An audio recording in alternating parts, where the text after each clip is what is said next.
रात अब गहराती जा रही थी और हर कोई अपनी गहरी नींद में सोए हुए अगली सुबह के इंतजार में था।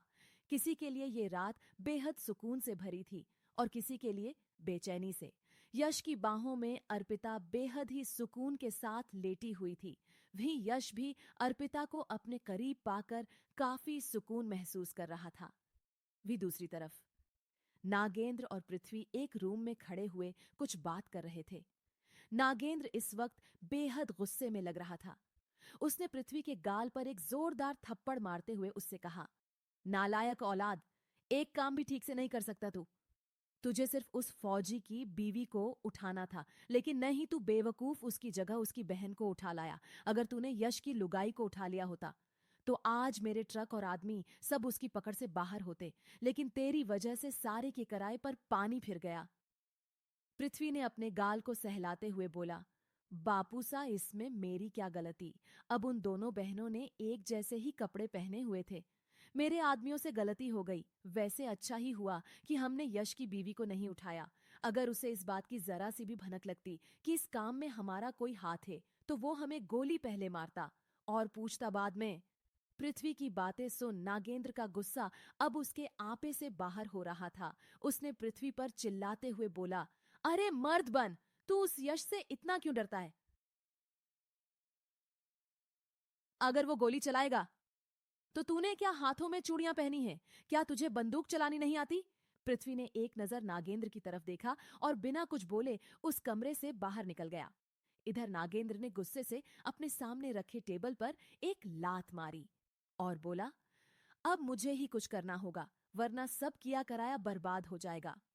और किसी को फोन लगा, कुछ समझाने लगा। इधर पृथ्वी गुस्से में अपनी कार लेकर अपने घर से निकल गया। वही प्रिशा को भी अर्पिता के यश के साथ चले जाने और वीडियो की सच्चाई का पता चल चुका था। वो भी अर्पिता की तरफ से अब रिलैक्स थी, लेकिन उसे नींद नहीं आ रही थी। इसलिए वो बार बार बिस्तर पर करवटें बदल रही थी। इसलिए वो अपने कमरे से निकल विला की छत पर आ गई। रात में चलती ठंडी हवाएं इस समय उसे काफी सुकून दे रही थीं।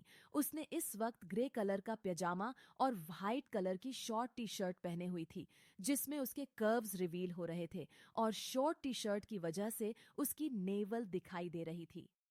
वो चुपचाप छत पर बैठे हुए आसमान में अनगिनत तारों और चांद को देख रही थी। वहीं दूर खड़े एक शख्स की निगाहें कब से उस पर ही टिकी थी। प्रिशा इस बात से अनजान थी कि वो इस समय सिर्फ अकेली ही छत पर नहीं है, बल्कि कोई और भी है जो काफी देर से उसे देखे जा रहा है। प्रिशा अपनी आंखें बंद कर ठंडी हवाओं को अपने चेहरे पर पड़ते हुए फील कर रही थी। तभी उसे ऐसे लगा जैसे कि कोई उसके पीछे खड़ा है।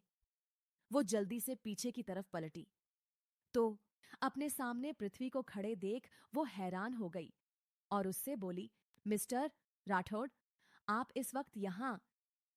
पृथ्वी ने एक नजर प्रिशा को ऊपर से लेकर नीचे तक देखा और बोला, हाँ, वो मैं राजवीर से मिलने आया था, लेकिन वो घर पर नहीं है। लेकिन जब मुझे लगा कि छत पर कोई है तो मैं यहां आ गया। दरअसल पृथ्वी कई बार राजवीर के विला में आ जाता था और वहीं रहता था, या फिर यूं कहे कि अक्सर जब भी उसका मूड खराब होता तो वो राजवीर के पास आ जाता था। पिछले 2 सालों में राजवीर और पृथ्वी की दोस्ती बेहद गहरी हो गई थी। पृथ्वी राजवीर की बहुत रिस्पेक्ट करता था। दरअसल जब वो विला में आया तो उसे राजवीर नहीं मिला, लेकिन उसने प्रिशा को छत पर जाते हुए देख लिया था और कहीं ना कहीं प्रिशा की बेबाकी ने उसे अपनी तरफ अट्रैक्ट कर लिया था। इसलिए उसके कदम अपने आप ही प्रिशा की तरफ बढ़ गए। प्रिशा ने पृथ्वी की तरफ देखा और बोली, ओह अच्छा, वैसे इतनी रात को आपको राजवीर भाई से क्या काम पड़ गया जो आपने सुबह तक का भी वेट नहीं किया? पृथ्वी ने अपने मन ही मन बोला, कितना बोलती है ये लड़की, और एक लंबी सांस लेकर बोला, वो क्या है ना प्रिशा जी, बिजनेस में रात और सुबह नहीं देखी जाती। कुछ अर्जेंट काम था, इसलिए मुझे इस वक्त आना पड़ा। लेकिन राजवीर तो यहाँ है नहीं, इसलिए मैं अब चलता हूं। प्रिशा ने बड़ी ही बेफिक्री से पृथ्वी को जवाब देते हुए बोला, ओके, और छत से जाने लगी।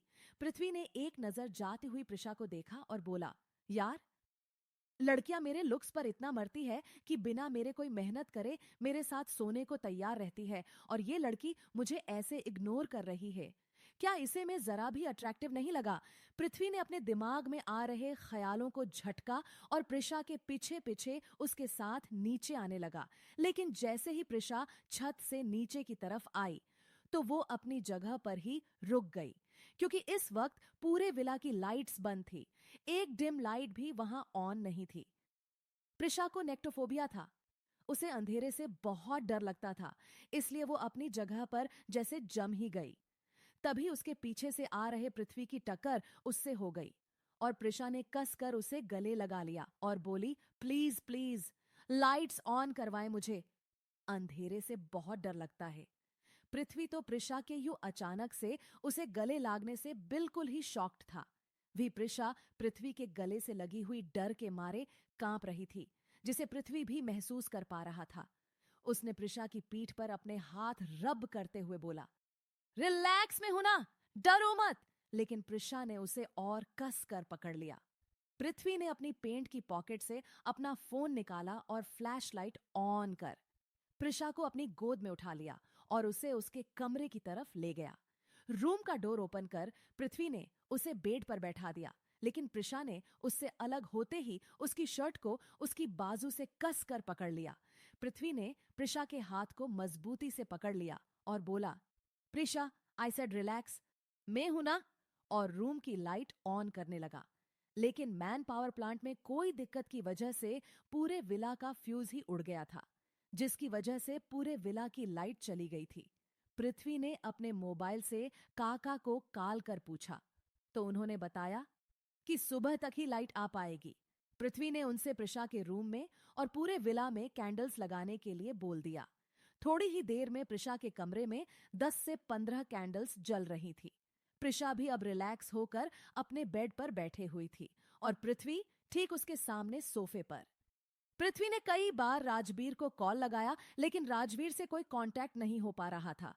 पृथ्वी ने प्रिशा को बताते हुए बोला, मैं काफी देर से राजवीर से कांटेक्ट करने की कोशिश कर रहा हूं, लेकिन उससे कोई कांटेक्ट नहीं हो पा रहा है और लाइट भी सुबह तक ही आ पाएगी।